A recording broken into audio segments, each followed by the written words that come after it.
Right, let's go. So, welcome everyone to this afternoon's webinar. As you can see from the screen, what we're talking about this afternoon is that it's not just fun and games, how Butlins is transforming employee listening for serious impact. And I'm super excited to be joined by the very fabulous Nick Searing, who is Head of Internal Comms at Butlins. Welcome, Nick. Thanks, Dawn. Super excited to join and share kind of what we've been up to. So we've got a bit of housekeeping just before we get stuck in. So you're muted, but we want to hear from you. So use the chat, use the Q&A, do it as we're going along, and we can chip in if you've got any questions as we go through. But we will ask, you can ask questions at the end as well. We'll share the slides afterwards, but there's actually not that many. We're just going to be having a conversation today. We'll start with a quick introduction of WorkBuzz for those that are new, that haven't heard about WorkBuzz before. And then it will really be over to Nick, where I'll be asking him some questions about their employee listening journey over the last 9 months. So firstly, an introduction to WorkBuzz, who we are and how we come at the world. This is actually the final part of a 3-webinar series where we've looked at some of our tech. We've talked about our approach in terms of helping organisations ask the right questions. And Nick today is going to be bringing that all together to show how that works in real life. But at WorkBuzz, we help organisations build really impactful employee listening strategies. And we're all about giving everyone a voice wherever they are and whatever they do. We've designed the platform to be simple, flexible, actionable. We know when we do that, people keep coming back and using it, and we empower leaders at all levels. And it's about gathering insights to identify areas for improvement, to improve retention, attract new employees, build a culture where every voice matters. And we bring the best of both worlds. So it's about the technology, but we've got a super experienced in-house people science team to help our clients ask the right questions. We'll be talking about that a little bit today, and develop a strategy around their employee listening and not just tick a survey box. We work with amazing brands like Five Guys, Premier Foods, LKQ, Leonardo Hotels, and of course, Butlins. We're super passionate about it, and I hope that comes across today. So that's a little bit about us, what we do, who we work with, just to set the scene. So I guess it gives you an understanding of why we're here today talking about employee listening. So Nick, most importantly, over to you. Firstly, tell us a bit more about you and what you do at Butlins.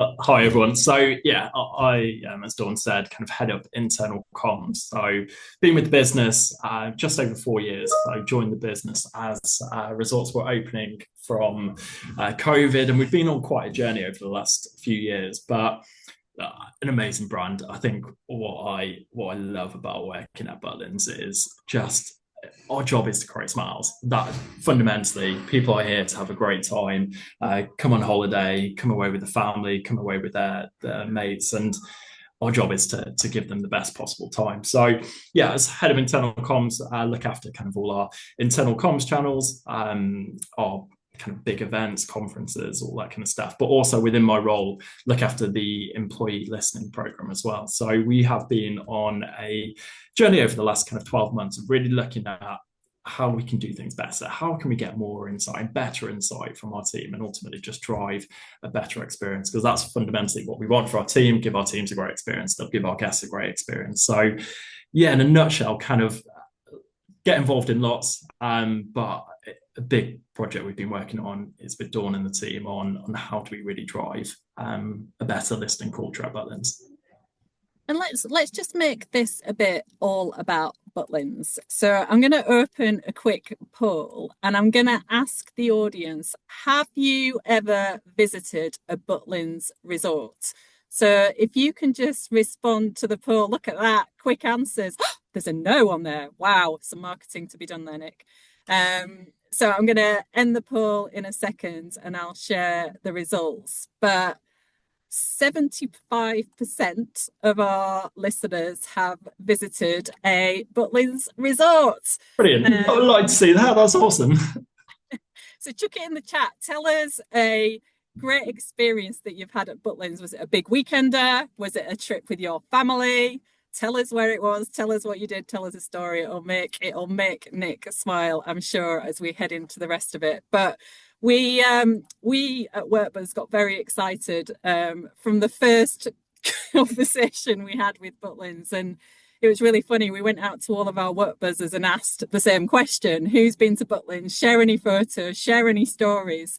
And we were bombarded on our Slack channel with so many different pictures. We couldn't include them all on here, but what a mission, like what a purpose to create smiles, and we loved it. And the journey's continued on from there, from visiting Butlins on site with the team through to visiting your head office in Hemel and getting to meet fake Steve Mulhern. Maybe one day I'll get to meet the real one. If you come on resort over summer, he is here. I will. Definitely gonna try. So let's start with the beginning. I'm gonna stop sharing my screen so we can see you better. But let's start with the beginning of your employee listening journey. What made Butlins choose WorkBuzz? What stood out compared to other options? What were you trying to solve for? Tell us the story. I think if we look back the last couple of years, we as a business have always done a team survey, and we've done it twice a year, so we tend to do it kind of May time and then October. And whilst we've always got a good response rate from our team, we've had a fairly engaged team with it. We kind of got around 78% response rate, so it's always been something that team do. And I guess our challenge has always been, well, great, we've collected this insight, but what do we do with it? How do we really change the experience? And the platform we were using previously gave us the data. It formed a mechanism for collating team feedback and to some extent presenting it back to leaders in terms of kind of a simple dashboard. But beyond that, it really kind of lacked any drive for action. We always, as probably a lot of businesses do, kind of you send your results over to the various different leaders across the business and go, right, create your action plan. Here's some insight. Here's kind of what the team have shared. Let's create some action plans. And that tended to be was we provided kind of posters and just a simple template for team to fill it in. And what leaders tended to do was, I'll look at my lower scoring areas and I'll focus on that. And being in comms, it always pained me when communication scored low, and it would be instantly, we'll write a newsletter, we'll create this newsletter. And that's just what kind of was a kind of natural reaction to it. And when we were looking at kind of the future of what we did from a listening piece, we wanted to fundamentally make it super easy for team to complete it. And that was key, right? We've got a predominant workforce who are guest facing. They're not behind laptops, not behind computers all day. So a traditionally hard to reach team who don't necessarily have the systems in place to easily fill in a survey. So it had to be super easy. It had to be a simple way to get out to our team. But then it needed to give our leaders so much more. It needed to give them real tools to identify what's the most important things for them to focus on, but then action planning tools to really help them with that, not just a poster template that they could fill in and put on the back of house areas, but actually some real solid recommendations based on what would really drive improvements in their team score. So when we came out and we did a full tender process, and we involved members of our operational team in helping us really kind of shape what we were looking for. And look, you guys were brilliant. And what we found with WorkBuzz is, yes, the survey platform was brilliant, super visual, really easy for team to fill in. We've had some great feedback from team on how simple it was. But the key bit for me was, I'm a leader in this business, right? What are the tools do I have to understand the data that's in front of me? And importantly, the action planning process. And you guys were brilliant. You've got a whole action planning tool that provides recommendations for leaders and what they need to focus on. And that for me just sold it to us, because it was just such a step change in how we were doing things. So that really, really helped. But also, I mean, you guys were brilliant from a pitch point of view. You really wanted to, and you talked really passionately about this partnership, working with us. And that came across both in the pitch, but subsequently the relationship we've had ever since. I've never worked with a supplier so passionate about what we're trying to achieve as a business, and really getting behind and really getting to understand the business. And kind of showed there some great photos of your team going out and kind of already understanding the business, but spent time getting to know our focus areas, what we wanted to achieve from a whole listening strategy, what were our priorities as a business. And I think that's what made the difference when we were looking at and comparing platforms. It was the wanting to truly understand and spending that time getting to know the business. And ever since, it's been great. yeah, I think just those initial kickoff meetings really made a difference. And I think that's the thing, isn't it? I think surveys often we're ticking a box, but there's such a miss because you can build this hugely powerful strategy behind it. And I think what was a joy in the initial phases with you guys was having that senior leadership team around a table who, and you could tell that the intent behind it was good. People wanted to do it for the right reasons. They wanted to listen. They wanted to put a voice. And often where things fall down is because it's not meant, it's like you say it, but actually actions speak louder than words. But the investment from your teams in terms of genuinely wanting to make that difference and align it to that purpose of creating smiles was really powerful. But I guess you need to know what you're trying to solve for to help you get there. How did the discovery session that the team did with you help you think about that differently and the types of questions to begin to think about in your first survey? Yeah, I think it was a really good session. And once again, we brought operators into that session. So we had not only kind of from a head office kind of say into it. And that's what was really crucial for me is ultimately we needed to really solve the challenges on our resorts because that's predominantly our team. So at the time, we brought in a number of our resort leadership team to really help shape and talk about kind of some of the challenges that they were experiencing and to really kind of put some real insight around kind of how our team currently feel about it. And from that, I mean, we'd always traditionally had the survey and kind of asked the same questions. And the reason behind that, it kind of makes sense when you go, well, we've got a benchmark previously, we've got an indicator of how we're performing and we can track survey to survey.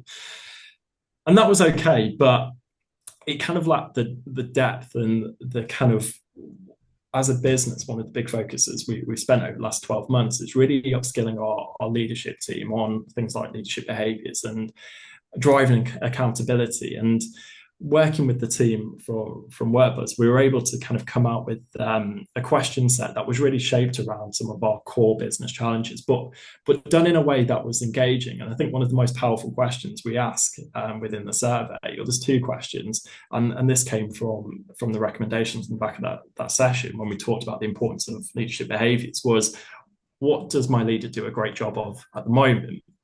And what would I like to see my leader do more of? And the power of those questions, it's just phenomenal because what you get from it is a real understanding of where the strengths are from our leadership group. And we can identify leaders who are doing really well in particular areas, but we can also understand from our team about what they want more of.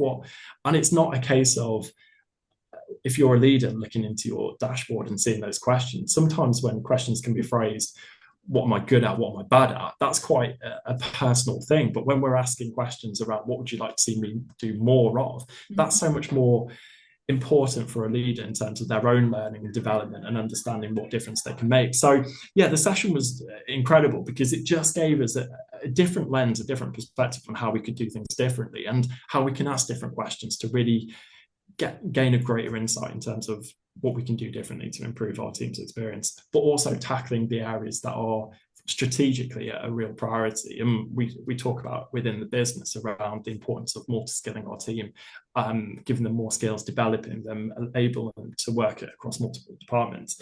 And through the survey, then we were able to craft questions that just gave us greater insight into some of those things. So we can really prove that we are on the right journey and doing the right things and focusing on the right areas. Amazing. And for those that are joining, and this is the last one in the series, as we said, we did the second webinar really talk to asking the right questions in your survey. And in follow up to this, we'll send the recording to that as well, because it is really interesting just to challenge what you're asking and what it's giving you, and just maybe going away and rethinking that and making sure that it's easy for people to have conversations about it afterwards. And I think the joy of what you're talking about with those two questions is it's much easier to have a conversation about what you want someone to do more of in a very simple way with the specific things that come from that, rather than I don't know, something else. I can't think of a good example right now, but have I got the tools and equipment to do my job, for example, which is quite vague and you can't do a lot with it. So I think it's always thinking about the so what if I'm asking this question, can I do anything with it? And if I can't, why are we asking it? And it's a really good litmus test to go through. If you've got a set of questions that you've always asked, maybe go through and do that. And it might just give you an opportunity to think differently.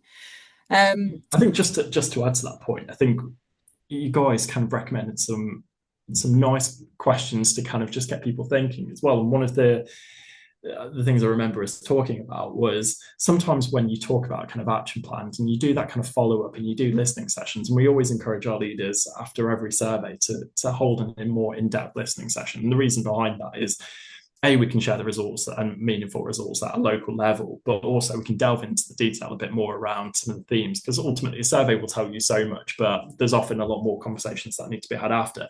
Plus also you can bring the team members into that kind of action planning process. But one of the key takeaways from me was some of the questions you recommended around just turning how that conversation's framed and how those conversations go. Because sometimes you can go, right, here are our results, right, let's just focus on the areas that are low scoring. It's almost a bit of a negative conversation.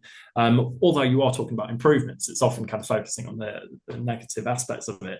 Some of the questions that you guys recommended we introduced were around, like, what is your proudest moment over the last 6 to 12 months? I love that question. And the insight, and genuinely, whatever platform people use, ask that question, because the insight, and I say insight, that's probably the wrong description, but the content that comes behind it is so warming. It's kind of a great feeling when you can read through that. And we've got a workforce of just over 4,000 team. And if you can get thousands and thousands of comments of people just saying what they're proud of, like, what a great conversation starter when you're doing a listening session to go, right, before we talk about the results, let's just talk about what you're most proud of, and just bring some of those examples to life. And that's what I love, like the insight you guys gave and the kind of recommendations, because we would never have thought of that. We would never have asked a question around what you're most proud of.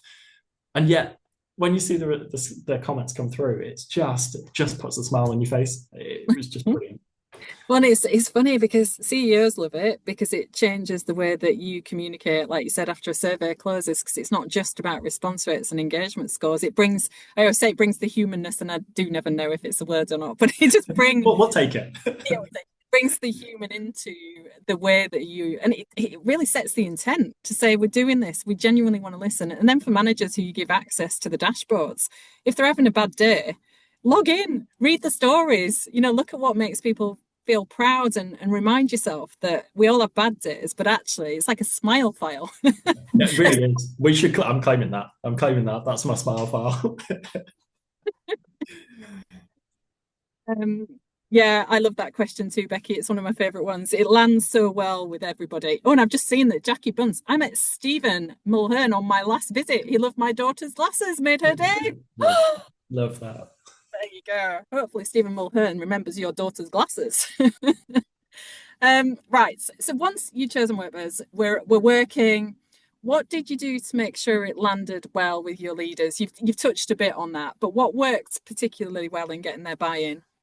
I think first and foremost, bring people, bring your operators into the early conversations, because often team surveys can be seen as a people team initiative, and that's the worst thing, because what that does is just move engagement and the responsibility of engagement over to one department that's often a central function. So I think recommendation, bring operators into that, because insight, brilliant, you gain some stuff that you probably never would have thought of, but also when it comes to trying to land the program or whatever kind of listening initiatives you've got within the business, it just really helps it, because you've got a voice around the table, of often tables that you're not part of, and it provides a wider conversation across the business. So first and foremost, that's kind of what we did, and that really helped. I think from a Butlins leadership point of view, we've got a really great culture where our leaders genuinely want the best for team. And I've worked in a number of businesses, and it's never been as strong as it is at Butlins. So I think we were already going into the conversation in quite a positive place. But then I think it's about really selling the benefits to our leaders, and going back to kind of some of our kind of problem statements earlier at the start of the call around just driving that action and making it really easy for leaders to understand, because ultimately our leaders have a lot to look at. They've got a lot of guest feedback to look at. They've got their own kind of areas of specialism. And then suddenly we're telling them you also need to understand all this data and insight that we're presenting in front of you, and be able to call out some of the key things that you need to focus on. And that's hard for a leader who that's not their day in, day out, right? So the key bit we were trying to tell them is actually what the platform would do for them. And the call outs for us was around kind of use of the AI technology in terms of just really bringing to focus what the platform describes as kind of focus areas, and really the impact on engagement aspect. So removing or making it easier, for leaders to really understand the areas that they should focus on based on the insight and based on the kind of AI technology and all the whizzy stuff you guys do in the background. So that has really helped, because whenever you launch a new program into a business, there's always that kind of sense of, I won't understand it, I don't know how to use it, and that kind of panic. And the fact that it's so simple to use, and also you guys provided the training, I think that was really powerful, because it really got leaders excited about what was coming. And we deliberately did the training whilst the survey was live, because it was really important that our leaders could then immediately, following the survey results being available, know what to use the platform, not doing it kind of a month ahead and then people forget. It was very topical.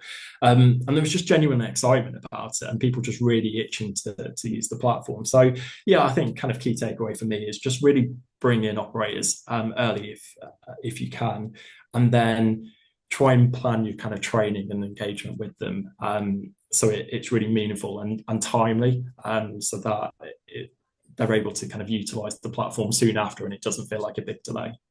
Because you had a bit of a change journey to take leaders on, didn't you? Because historically you've been using NPS as a measure and a 10-point scale, and with WorkBuzz it's a 5-point scale. It's a different way of measuring engagement through the Say, Stay, Strive model.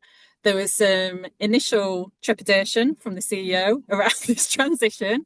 There was a journey that we needed to take people on to move from one thing to another, to help them understand why we did it that way, the simplicity of it, all of those things. You had the fact that you'd done unique links, open links in the past in terms of inviting people to the survey, which meant that people could fill it in multiple times. People had to self-select where they sat in the business, so we had to move away from that and have a new way of kind of distributing the survey and everything else. So there was quite a lot that was going on in terms of that transition, wasn't there?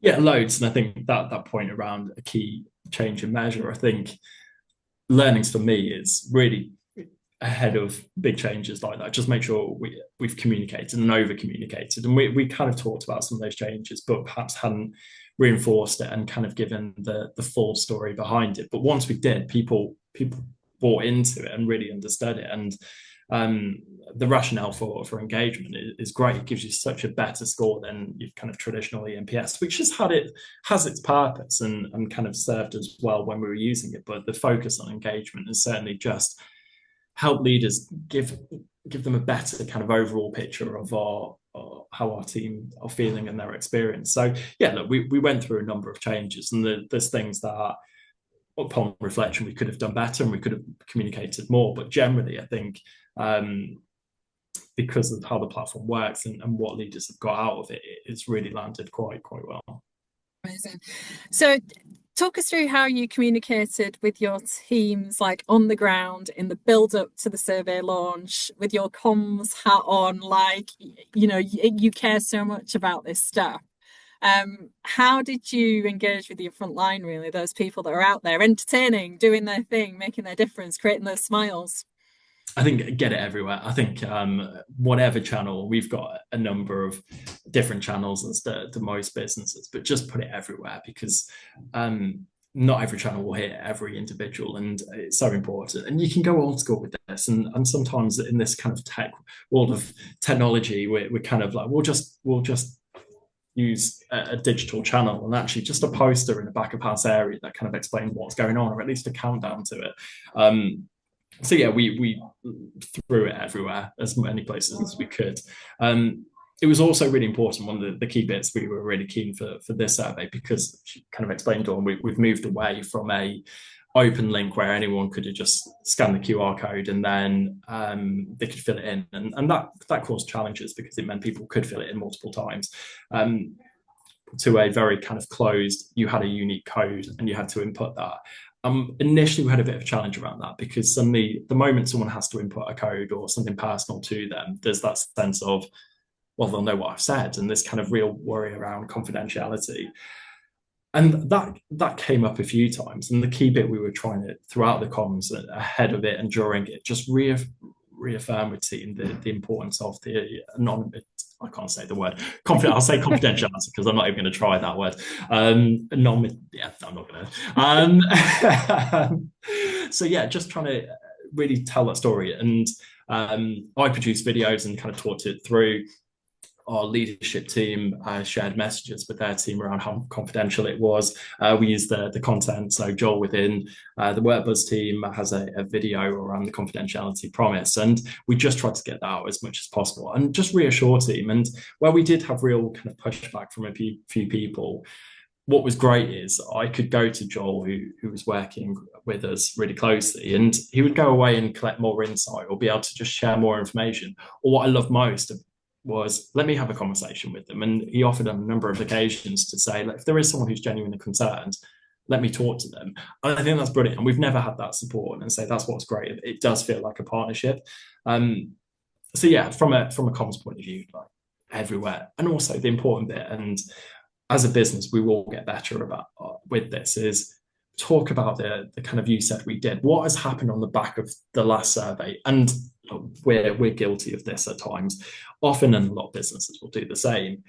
Team surveys coming around the corner, and you go, oh, we better talk about some of the stuff that we've done. And literally you kind of wait until like 2-3 weeks and you go, remember that we did this. Remember, now we're going to ask you again about your feedback. And I think the importance of just that ongoing communication around the you said we did aspect of it, around we are literally doing things on the back of the insight you've shared and driving action. So I think get that in early and get that regular communication, because I think just build that into your day-to-day, your norms around how you communicate on the back of the team survey. Put it everywhere, and just reassure people. I think if you've got a change, like a change of mechanism in terms of how you log in to access the survey, just reassure team and do it again and again and again, and eventually that message will land.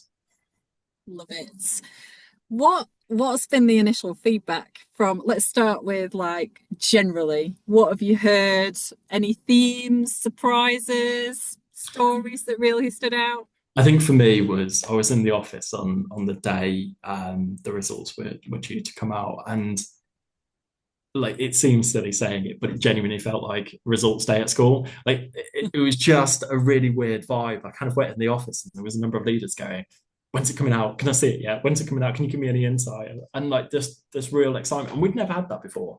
And I think partly that was driven because it was a new platform and we'd done a lot of focus on it. We'd done a lot more kind of engagement at a leadership level, but there was this kind of real excitement. And it was a really bizarre kind of, I felt like I should have a brown envelope for everyone and just handing stuff out. Like it just felt... Are you nervous? like genuinely. And then what you would see is then results became available. And then you see kind of leaders going off in little huddles and comparing their results. It was just really fascinating to watch. So that was really nice to kind of see. General feedback from team was positive in terms of kind of how easy it was to kind of fill in the survey. And we had a lot of team just say like visually it just worked a bit better, which was nice. And then surprising things off it. And we talked about one of the main reasons we worked with you guys is around that kind of action planning tool. And sometimes that's been really hard to get leaders to fill in an action plan and certainly submit it and give visibility. Recently, over the last couple of weeks, I've had leaders come forward to say, can I have another action plan? Can I do more? Can I go into more detail and break up my department and for those of you who know the business, we have a large number of venues across any resort. And so historically, we've always just kind of had one action plan for each department. So department, if I just take restaurants and our QSR, so quick service restaurants, they tend to be one department. And historically, they've always had one action plan for that whole department. And yet below that, there's a number of venues that sit within that. So kind of 5 or 6 restaurants within that department. Now leaders are going, I want an action plan per venue because I've got that insight per venue. So I want to make it specific, bespoke to that. And we've never had that before. And as I say, it's been sometimes tricky to get those, but yeah, now leaders really wanting it. So I think that's been a really nice surprise. And then I think that bit around the AI tools and the recommendations, there's been a real excitement. I know kind of AI is everywhere and people use wherever you go, people are talking about AI, but there's been this real excitement around utilizing it and gaining insight and just more detail that we've never been able to do before. So yeah, I think there's just been generally the response has been overwhelmingly positive, and it's been fun to kind of do, and sometimes that's not easy to say with a team survey, but genuinely it has been quite a positive experience across the business. And again, for people who are joining today and haven't seen the previous webinars, then the first one we did really lent into the people science AI avatars that we've got and the summaries that they bring to the dashboards when your survey is closed. And it's about summarizing the results at an organizational level, but also going down and giving that at departmental team level, as Nick described. And it's about bridging that gap between people teams, comms teams, and their leaders. And I think especially when you have a large demographic that's not sat in front of computers all day, that might be geographically spread or whatever it might be, it just enables you to create a consistency in message about what is impact on engagement, which is our version of key driver analysis. What are the focus areas? How are they calculated? What does it mean? And then the action planning tool actually will guide leaders to suggested actions that they can pick from. So rather than starting with a blank sheet of paper, it gives them a starting point. So it's trying to negate some of the reasons that Nick talked about earlier, which is where action planning can fall down. It can be overwhelming. You don't know where to start. You might not be asking the right questions. So it makes it really hard for managers to say, well, I don't know what to do with that. And we can often focus on the lowest questions. So I think the joy of AI and machine learning is that it automates a lot of that, making it much easier for leaders to have the right conversations, better conversations, layer that up with some of the questions that we've talked about, bring in those stories, and all of a sudden you've got something that's super powerful. Anyway, the recordings will come to you afterwards. So we've talked about the experience for everyone in terms of completing the survey. So we did a results presentation for your exec. That was a couple of weeks after the survey closed. Yeah. What stood out from that? What were the big moments? What was the shift? What was it like in that room? Was the nervousness again? Was it like exam day all over again? I think for me, entering with the leadership team, I always feel the nerves anyway. So, no, it was a really interesting session. And sometimes because our leadership is so focused on lots of different areas, and we're sometimes quite quick to move on to the next thing. And as you say, kind of that session took place a couple of weeks after the survey had gone live, and people were getting quite familiar with the results. But the interest in the room on the results, I haven't seen that group so engaged in terms of kind of a team survey results ever before, and as much as they were. And I think the reason behind that is, I think what you guys did is you're an external, whilst we've got the partnership and we're working together on this, you're also an external voice coming in and just telling us facts. Like, it takes the emotion out of it, because you're coming in and going, well, this is just what your team are telling us, in a really open and transparent way. And it was really good to kind of see the interaction. And sometimes like certain roles, so take our CFO, so Chief Financial Officer, he's very numbers orientated, very focused on kind of driving the business forward. Is team culture as a bigger priority when you look at his priorities? Possibly not, but actually he was one of the most engaged in the room, because he was so interested in finding out more about what was being shared. And Ryan, who led the session, just did it in a way that it felt like lots of recommendations, lots of kind of areas to focus on, but really just making it simple, really helping us understand kind of where the small things that we could focus on generally across the business that would make the biggest difference. And what was nice is, whilst there was loads of insight, the same themes kept coming up, and Ryan was just brilliant at kind of bringing that to life and just making sure that we left the room really clear on, as a business, what we need to focus on moving forward. And as I say, the engagement in the room was brilliant. And subsequently, our people directors asked you guys to come in and do more of these presentations, because, as I say, I can sit in that room and talk about some results, but sometimes you can kind of watch what you say because you're a bit nervous around some of the results and you might kind of gloss over it. Whereas actually bringing someone like yourselves into that conversation just makes it a bit more real, and kind of you can have that open and honest conversation and impartial view, I guess, which is so valuable. So yeah, like, it was a really fascinating session, and I'm really excited to now look at what we can do moving forward. And we've already talked to the team from WordPress around how do we bring more of our insights and data and things like our lever data into that. Can we bring in our guest feedback to really start mapping out and really understanding the impact that engagement can have on lots of other measures? Because we know everyone kind of assumes, and we know you can read everywhere that a more engaged workforce will lead to all these other improvements in KPI, from your sales to guest experience. But it would be nice now to bring that insight into and prove it within the organization as well. So yeah, just a really fascinating session. That makes me feel very proud. I think what Rye's great at is the storytelling piece. And I think what I loved and what we said to you from the start is it's the joy of running that initial discovery session where you almost create that listening strategy on a page. And it's then how the results presentation takes what we've heard, the questions that we've designed, all the way through to that results presentation, and beginning to look at some of those correlations between the questions. And sometimes if you're not an analyst and you're not used to looking at dashboards, you can miss some of that stuff. The AI does an amazing job of pulling out so many things.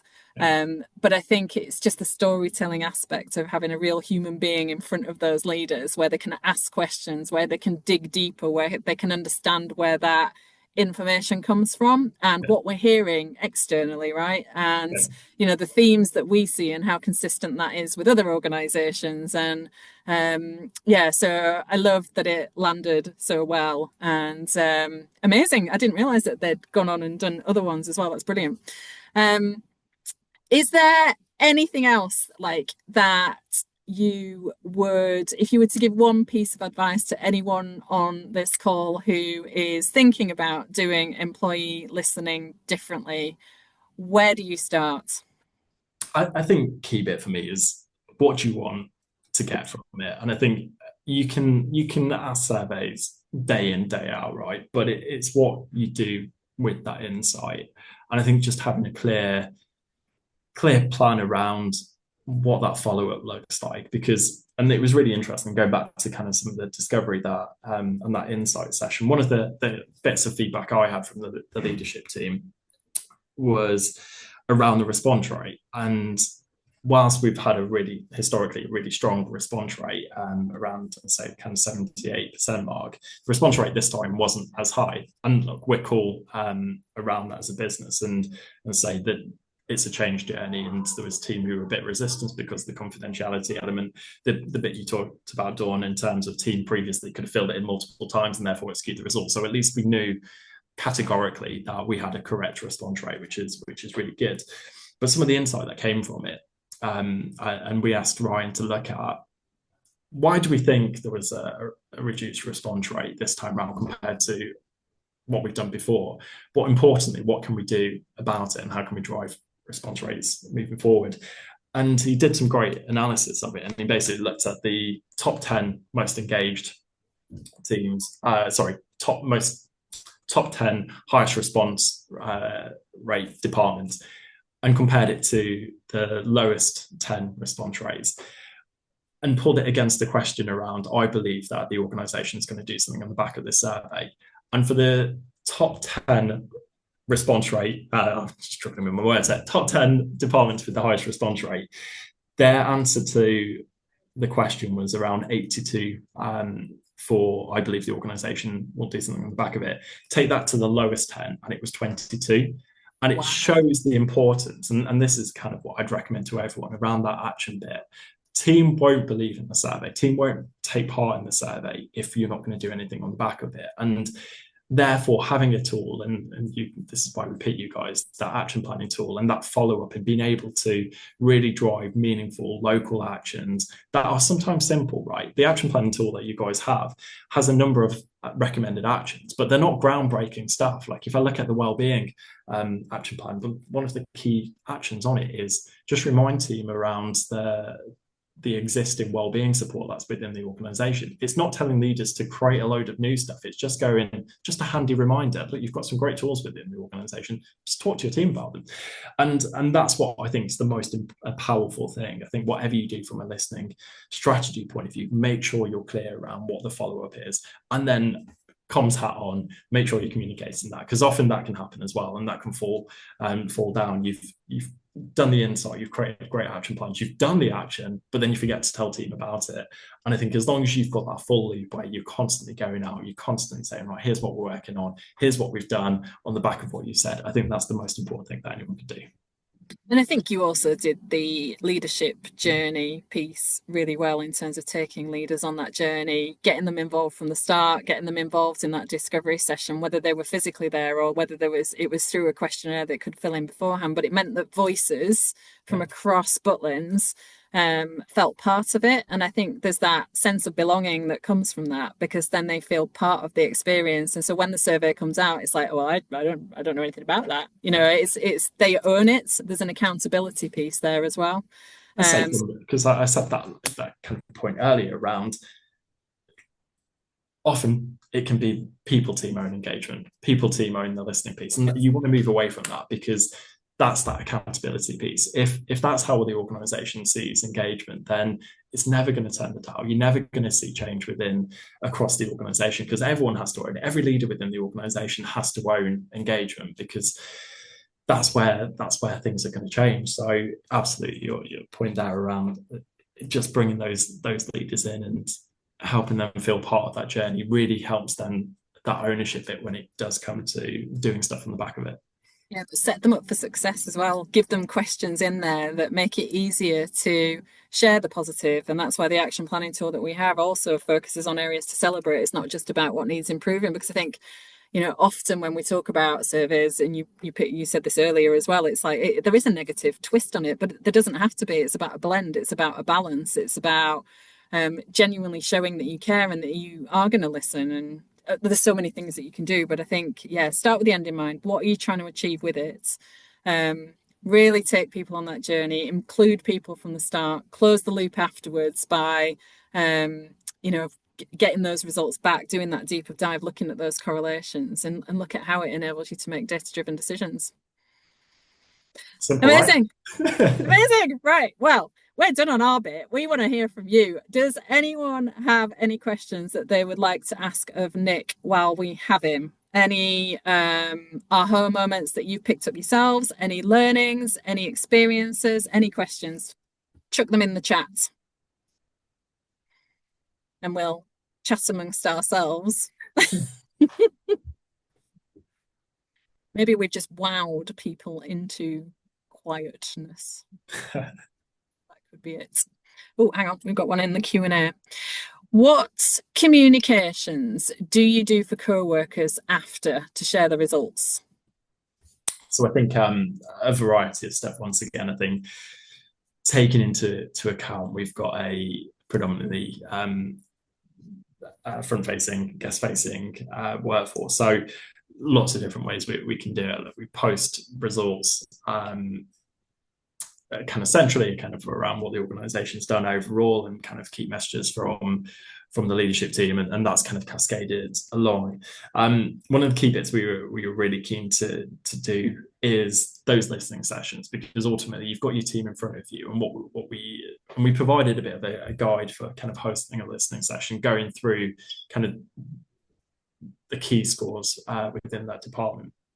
And what we really encourage leaders to do, and this goes back to the kind of confidentiality element of it, is have your dashboard open, because sometimes there's this kind of, I'll come to the meeting and I'll kind of have rough scores and I'll tell the team about it. Have the dashboard open and have that as an open conversation, because it does two things. It allows you to kind of explore key themes, and if the team have questions around it, you can kind of go, well, let me just bring that up and show you.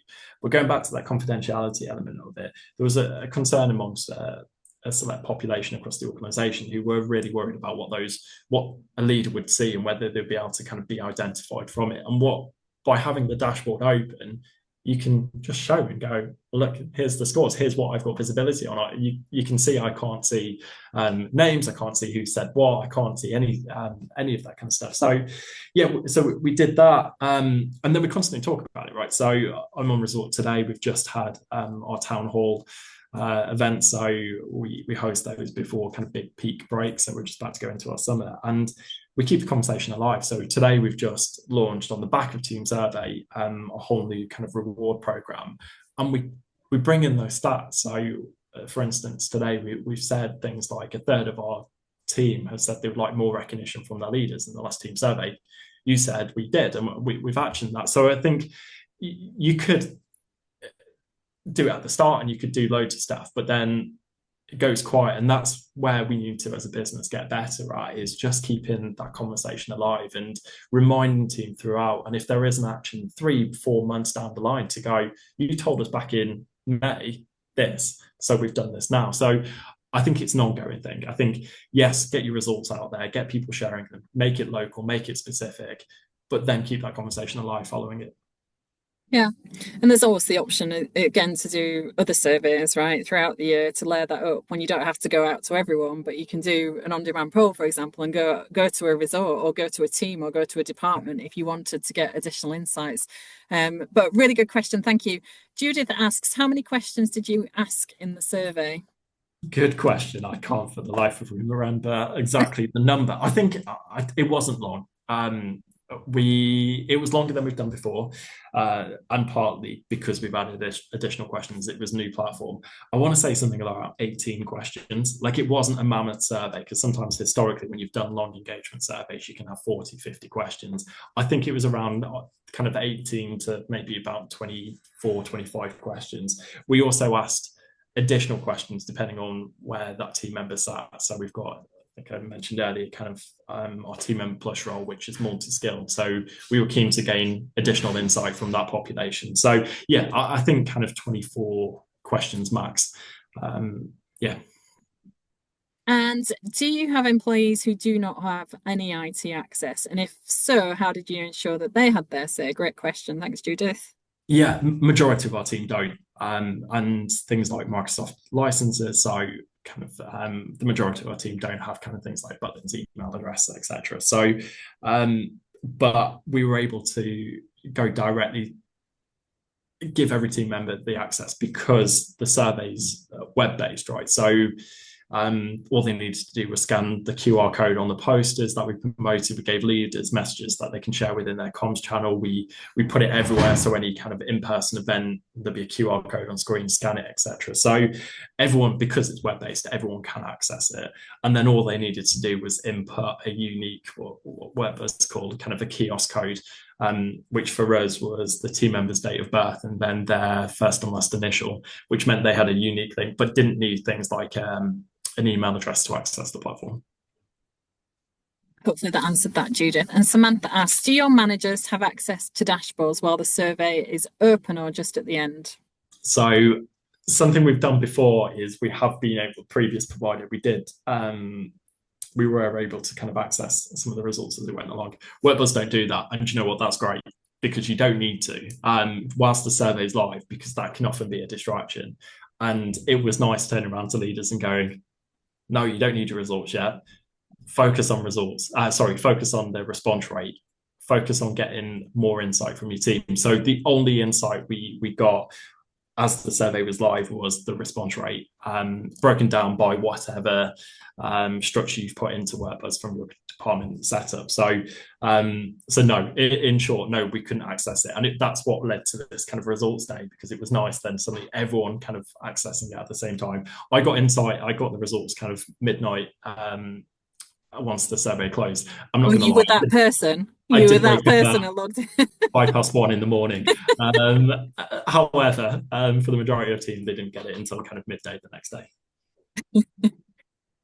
But you're in complete control of that, Samantha. Yeah. If it's completely up to you in terms of when you want to release those dashboards. So we have some organisations that will release it to like the people and culture team like as soon as it closes, and then you might do your results presentation and then cascade the dashboards out. There's real flexibility on that as well, just so it's in line with what you do from a culture perspective.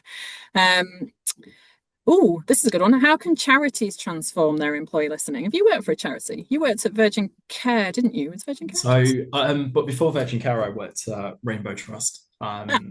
So yeah, my first job was Rainbow Trust. Fantastic charity.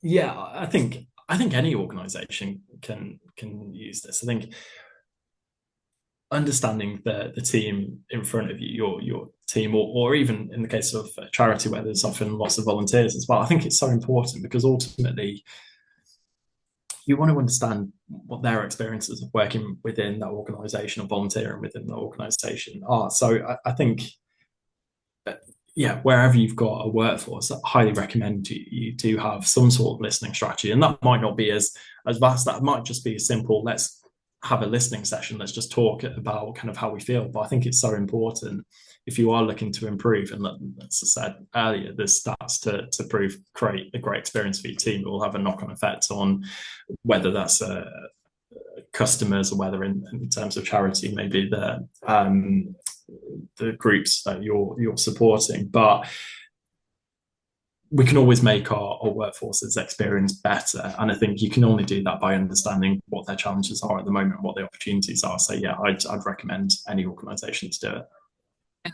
And Varun, actually, if you go to the WorkBuzz website, there's a part of our company called Agenda Consulting that have one of the strongest volunteer benchmarks when it comes to, and charity benchmarks when it comes to listening. So I can send you some more information about that afterwards as well, and the team would really be able to help you with that. Thank you. You are very welcome. Any other? I worked for Guide Dogs in a previous life, and I agree. Paid employees and volunteers were all invited. It was really well received by everyone. Thanks for contributing. Any other questions from anyone else before we finish off for this afternoon? The last thing, I'm going to share a slide with you just to finish with, just to promote an event that we're doing later on this year. But any other questions, chuck them in now.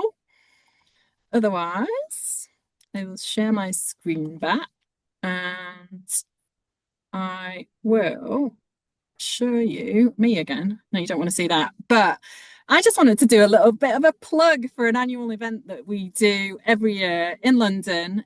This year it's on Tuesday, the 11th of November. It is a free event. It's not a Butlins resort. We failed miserably. No, but right. It's actually one of our other clients. It's at the Leonardo Royal Hotel in London City. It's a great event. We often have external speakers. We have clients speaking. We talk a little bit about the product. We talk about the biggest challenges, and we release the results from our latest survey, which is live at the moment, which is looking at people priorities and the future of work. So we'd love you to be there if you can be. Scan the QR code, go to our website.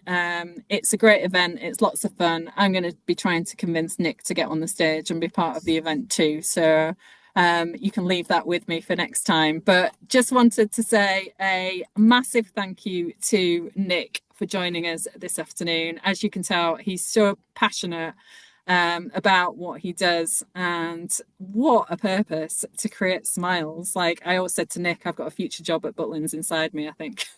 You have. Come and join us. I will. But thanks everyone for joining us. Have a great rest of the day, and we will be sending the recording, so we'll send this across afterwards if you did miss any of it today.